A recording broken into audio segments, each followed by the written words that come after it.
What book series did you love as a kid? Maximum Ride and the Percy Jackson books. Yes, Maximum Ride. Those were my favorite. The first 3 anyway. I loved Wayside School. Genuinely hilarious books. So many absurd storylines and recurring gags. Thanks for reminding me of it. How about that 19th story, though? There is no 19th story. There is no Mrs. Zarves. The rat in the raincoat. The potato tattoo. Stop ringing your bell. So many memories. I had to search that up and I want to read that series now. The Boxcar Children's series. I think these books started my living alone in the wilderness reading stage.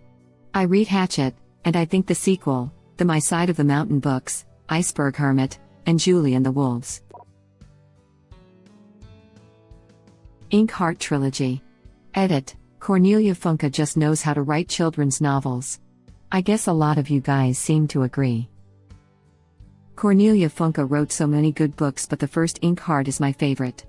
It made the magic of books seem more real. Found someone that loved these books as well. They were a phenomenal adventure. Too bad about that terrible movie though.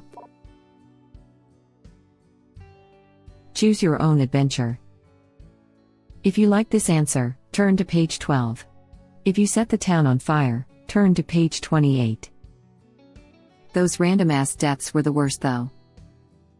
Doesn't count, I had my finger on the previous page, a literal save point if you will. I ran out of fingers a few times.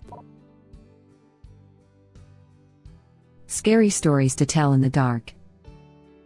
My grandma bought me this after I should have died of anaphylaxis. I walked over a mile, on my own, at age 10 in anaphylactic shock. She said I needed to be scared the way I scared her. Loved that book. That copy is about 5 feet away from me right now on the bookshelf of stuff my nephew, now 10, can read while he's over. Grandmas can give you this book? I thought it was exclusively sold at school book fairs. I can smell the Scholastic Book Fair smell right now. Anyone read Del Toro Quest? I've never run into anyone else who was familiar with this series, but remember it being a fun adventure series when I was a kid. Edit, this got a lot more attention than I expected. Show the author, Emily Rada, some love by checking out her newest books, The Glimmy and Scary Mary and the Stripe Spell. I did. I hated reading as a kid but saw the second book at a school book fair and thought the giant snake on the cover looked cool and got it. My grandma was so excited she went and got me the whole series the next day, laughing my butt off. Started my lifelong love of reading. That moment when you realize the stones spell out Del Toro. Holy crap, I literally just scanned the comments to find you. I also love that series and no one ever seems to recognize it. Thank you, random internet person. There are literally dozens of us. Warriors. That book was kind of my guilty pleasure series. I enjoyed it, but I felt weird reading it. As a kid, I was never too self-conscious about it. As a teenager and young adult, I definitely felt a lot weirder about it, though. I'm in my 20s now and those books are still one of my biggest guilty pleasures. I'm only embarrassed about it because, well, it's a book series entirely about cat drama and politics. But I stand by the fact that they're incredibly well written, even in the more recent installments, in which the narratives have gotten a bit too convoluted for my liking, and the world building is shockingly high tier.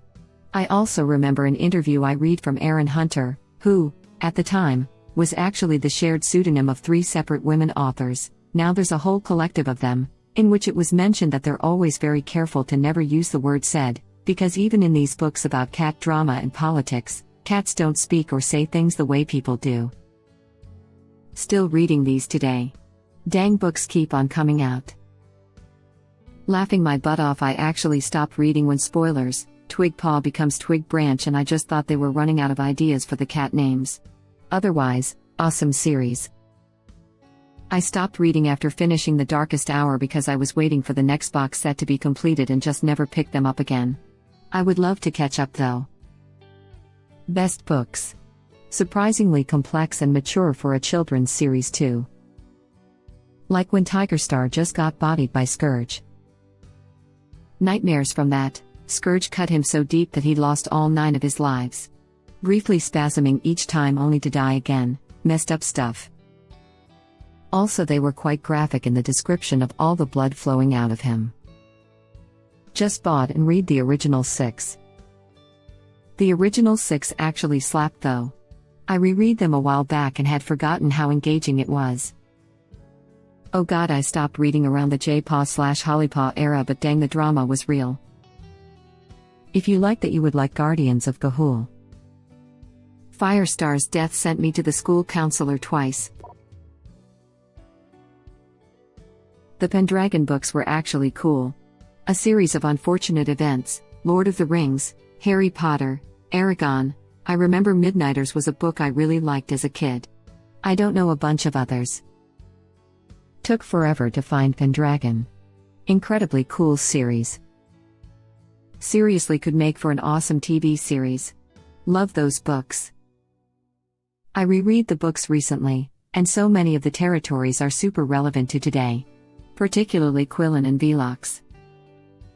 I'm in the middle of rereading them, and the Quillen games is too relevant in today's world. Also thought The Traveler from there was compelling. The Chronicles of Narnia, 7 books. I second this. I wasn't a big reader as kid but really loved this magical world. Really a shame that all the focus goes towards the lion, the witch, and the wardrobe and none of the others, not even the first book in the series, which actually starts the Chronicles and establishes the origins of Narnia and the wardrobe. Alex Rider. It's about a teenage boy who works for MI6. I read the first 8 or so but haven't read them in probably a decade, so haven't read the new ones. I think there's a film or TV show about it now too, but I never saw it. Don't think it had good reviews. Edit, thanks for the awards. I loved a similar series, Cherub. They were my childhood. Binged them at quiet times at work. Was coming here to see if I could find Cherub.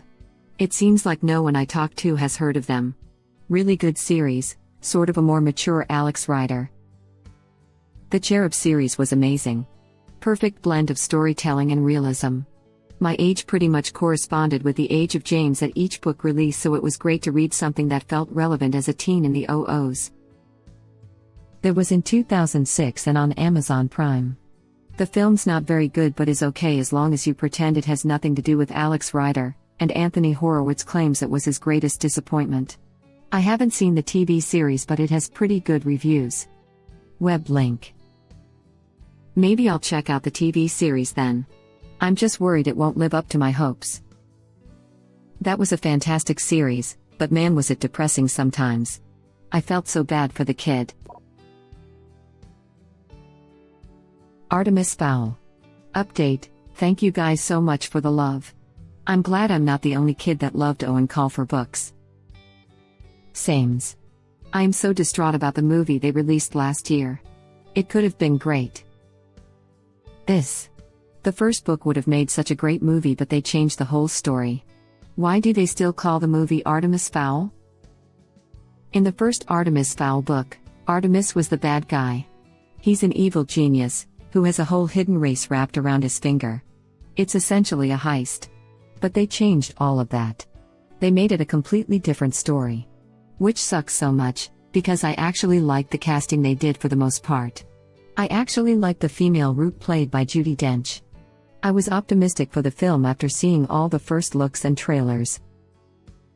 Yes, and a huge part of the book is that he is so intelligent and figures it out on his own that there is a hidden race.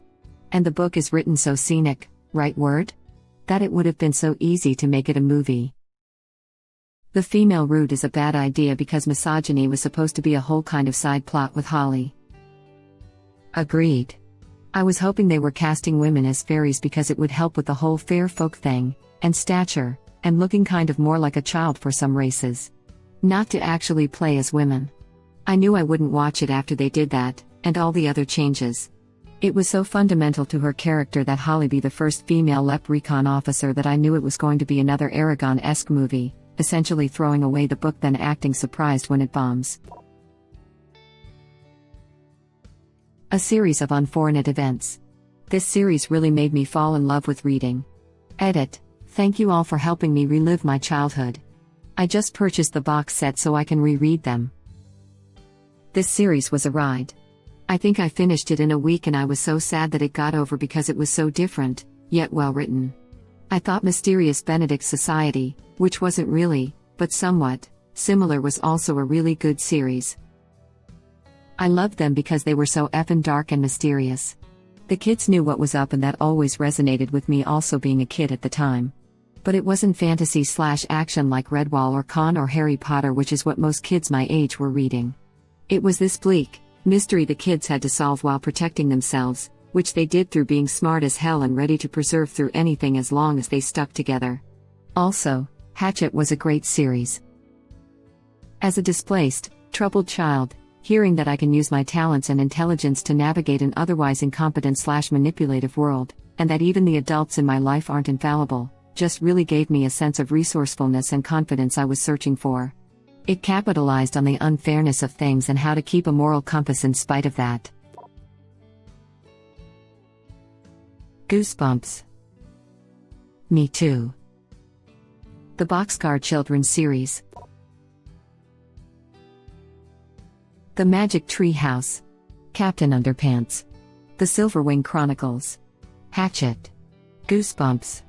The Ranger's Apprentice. Animorphs. Bunnicula. Bloody Jack. Cirque du Freak. Cirque du Freak was the crap awesome book. If anyone hasn't read it, definitely try it out.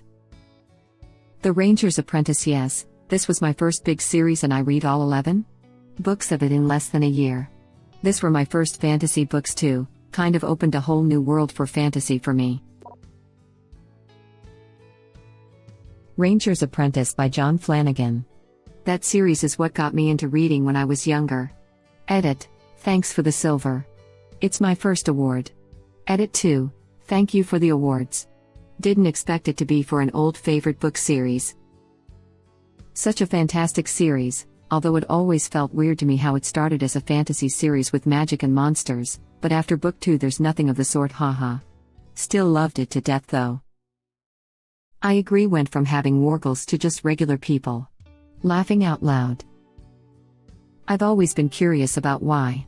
Did he change his mind? Did he outright just forget, doubt that one lol? The first one was a bedtime story if I remember right. He probably decided to ground his stories as he started to turn it into a proper series. Isn't it still going? I believe it's a new series called The Royal Ranger. A lot of the old characters are still in it, but it follows a different main character. He's also got the Brother Band Chronicles, which follows a group of Scandian kids. And some of the Rangers and characters intersect.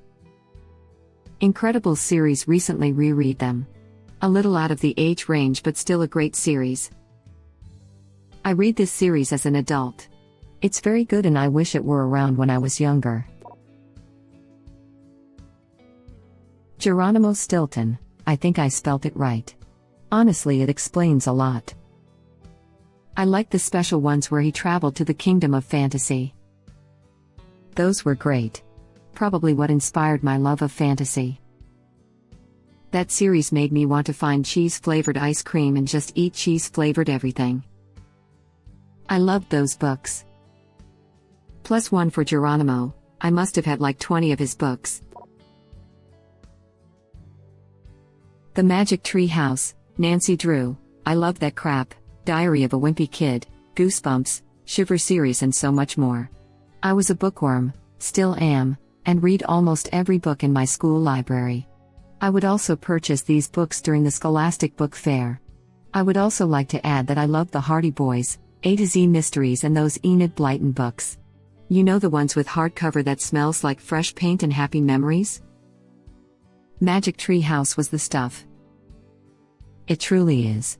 It was one of the first books I read after I learned to read, and I would sometimes sit down and read 3 in an afternoon. I'm a 30-year-old man who just downloaded a Nancy Drew video game, and I am loving it. My mom had a huge box of Nancy Drews from her youth and I read through them all. I loved that series. Thank you for watching. Please subscribe to be the first to know about Red Rabbit Reader's new videos.